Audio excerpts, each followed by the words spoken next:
The Chair will address the committee. Magandang umaga sa ating lahat.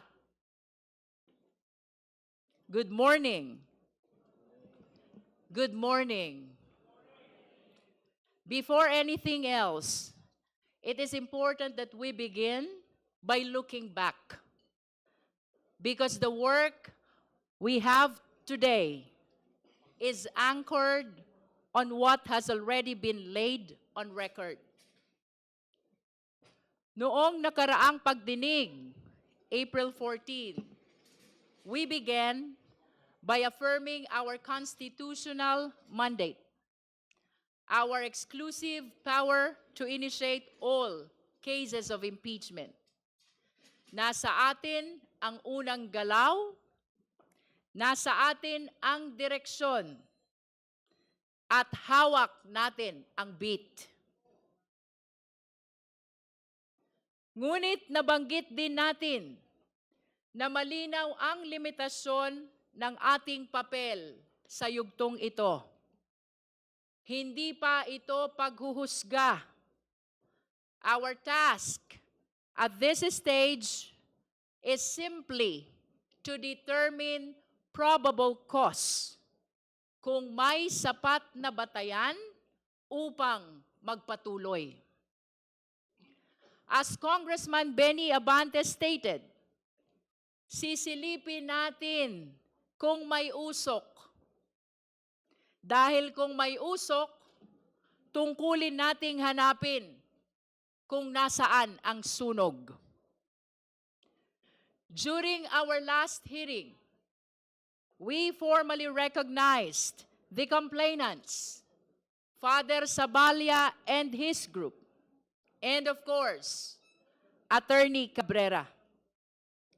All of them were present, ready to face this committee and stand by their complaints. But there was one thing we could not ignore.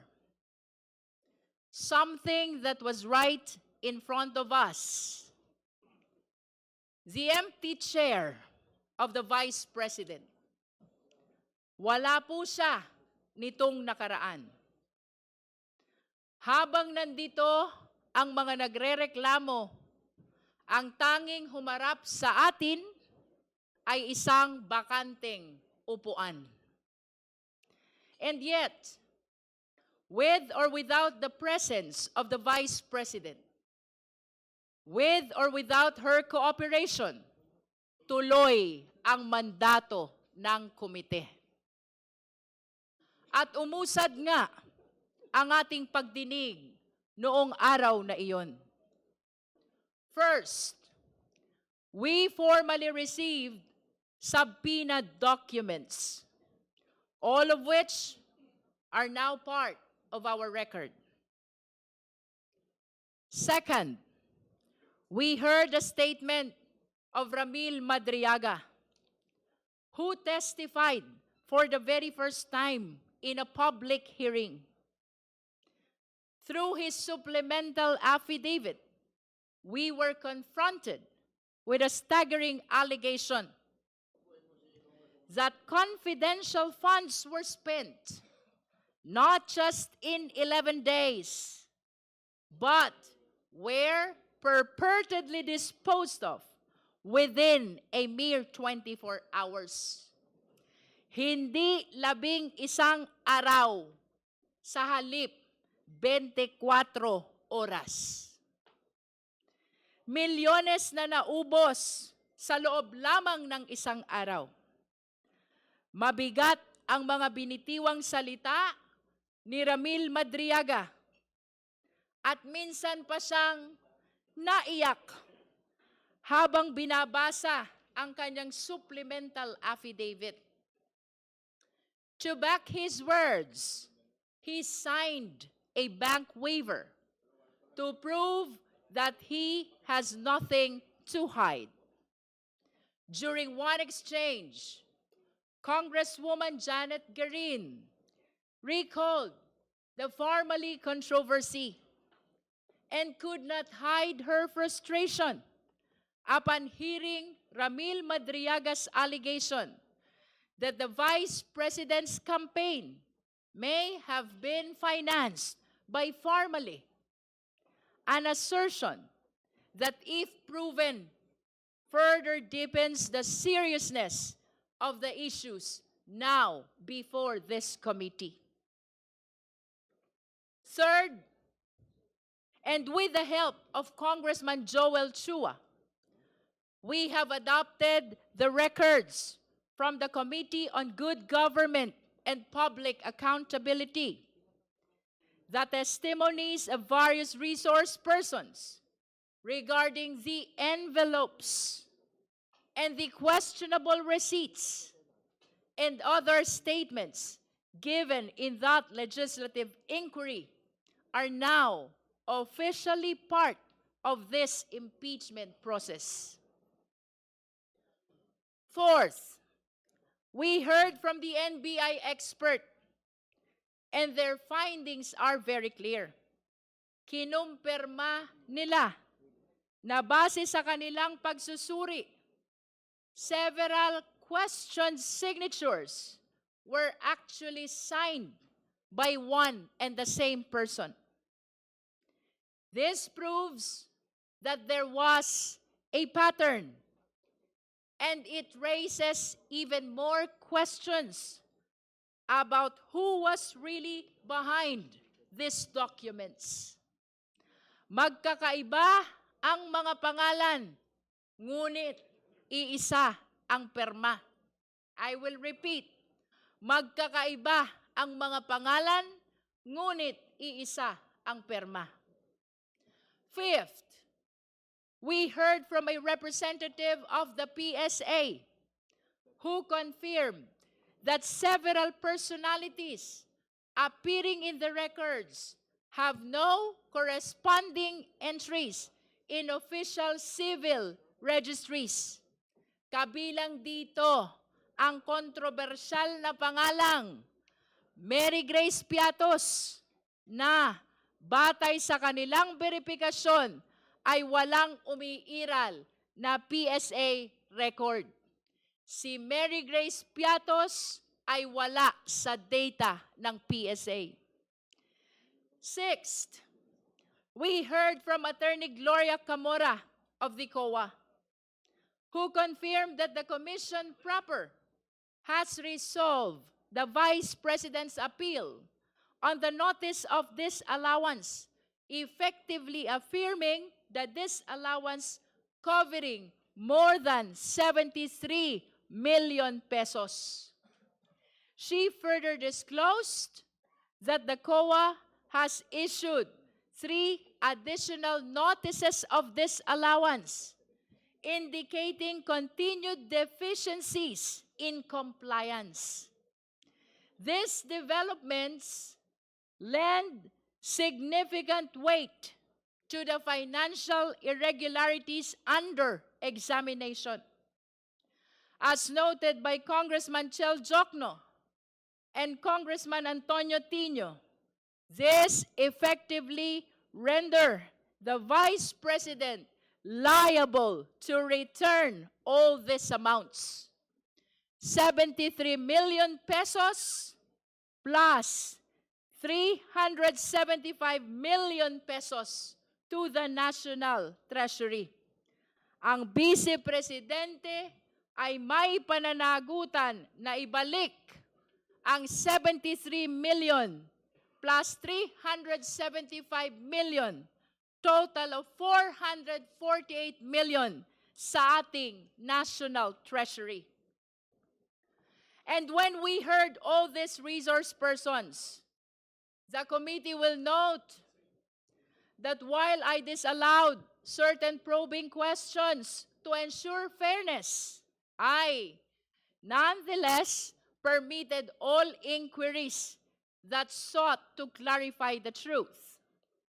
On that note, the records will reflect that the arguments regarding the difference between credibility and character, as well as the confusion between page numbers and dates, were stricken from the record.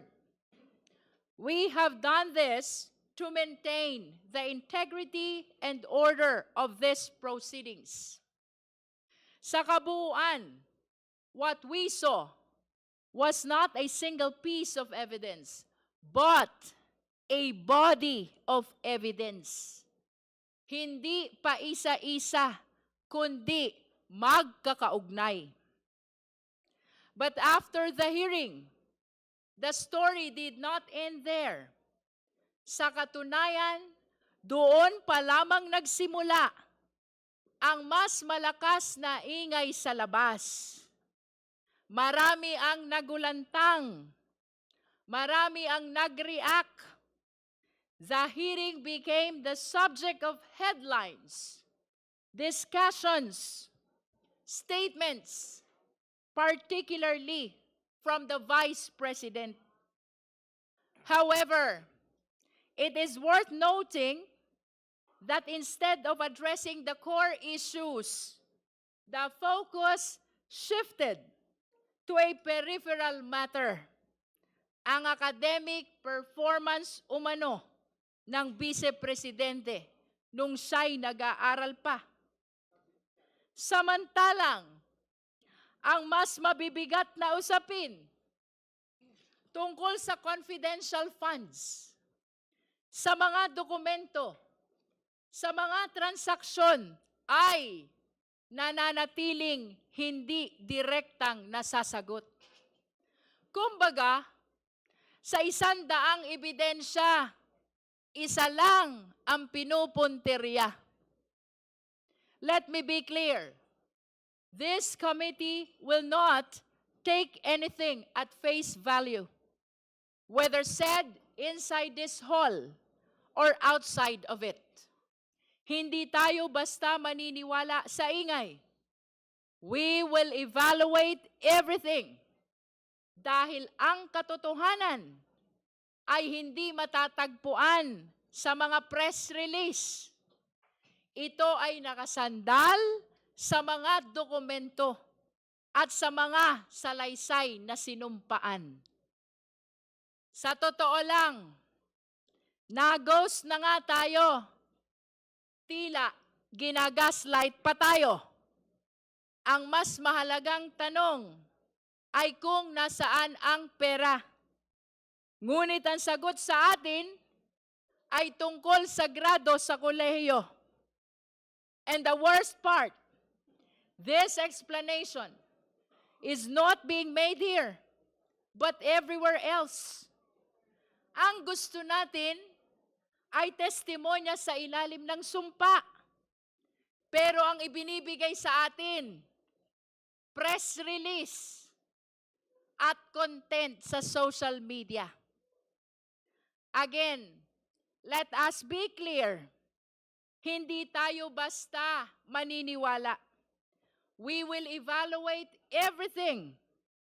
Madriaga's testimony, COA documents, NBI findings, PSA certifications. Lahat ng ito ay kailangang iharap dito. Suriin dito. Timbangin dito. Pero dapat dito. Humarap ang kailangang humarap. Manumpa at magpaliwanag. Dito sa committee ito. Because this is the proper forum.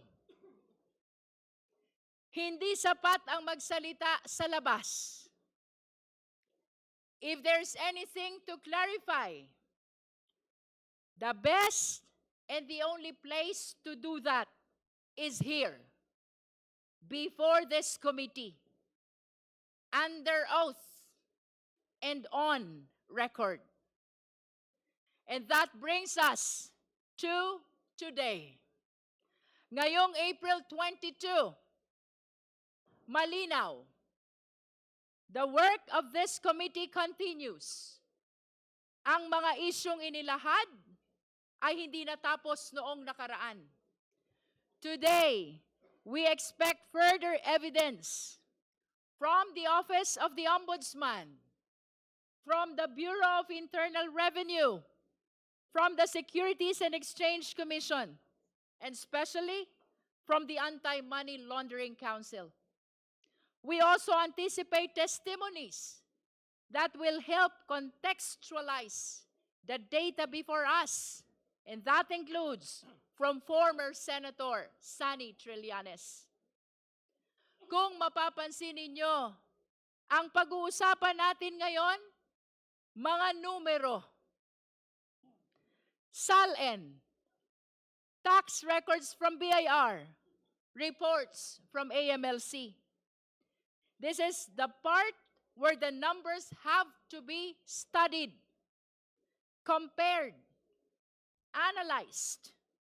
And numbers, take note, unlike people, numbers do not have motives.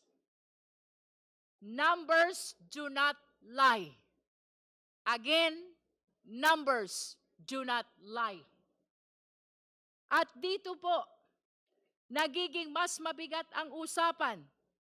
Because when we speak of numbers, we are no longer dealing with opinion, spin, or even narrative. We are confronting cold, unyielding facts. Hindi ito napapakiusapan. Hindi ito natatakot.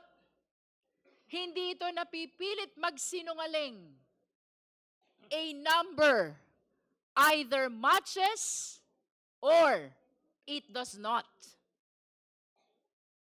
At higit sa lahat, hindi po ito basta numero lamang.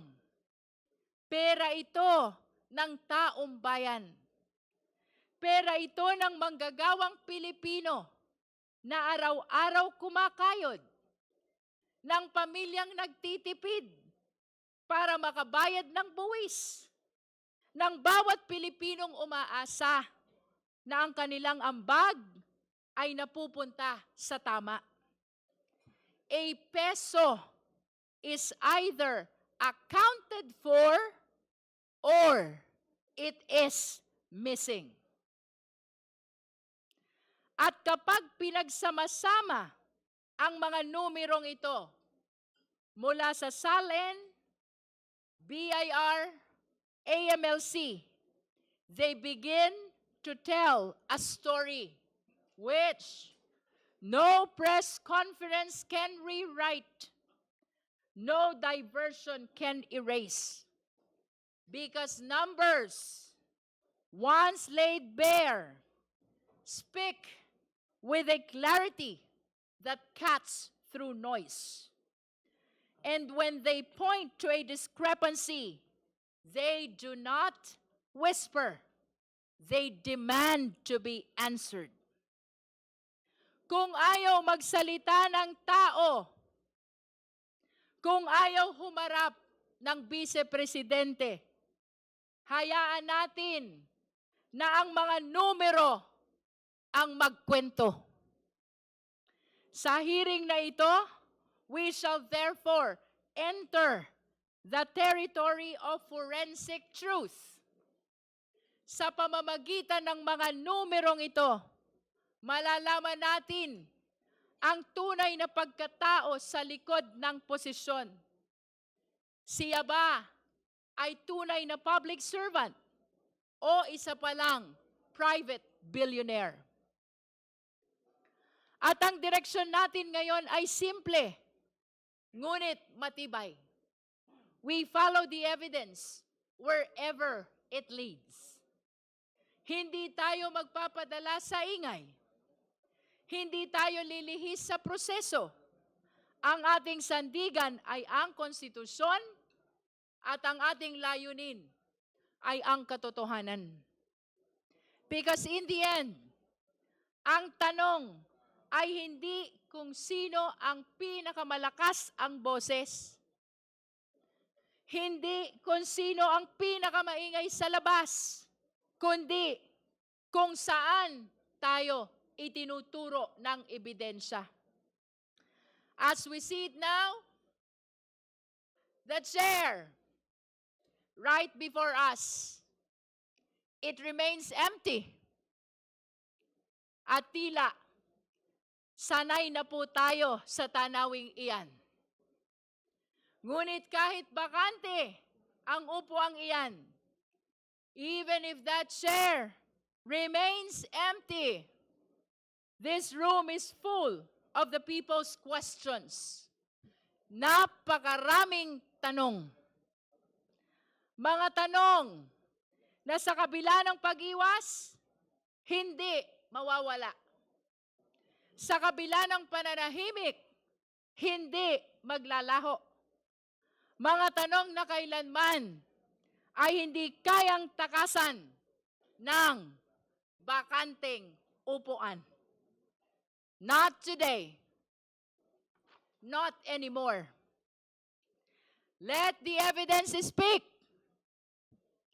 Let the numbers testify. Let the chips fall where they may be. Let us finally resume this hearing. With that, this committee shall proceed. Madam Chair. The Chair, the Honorable Chua.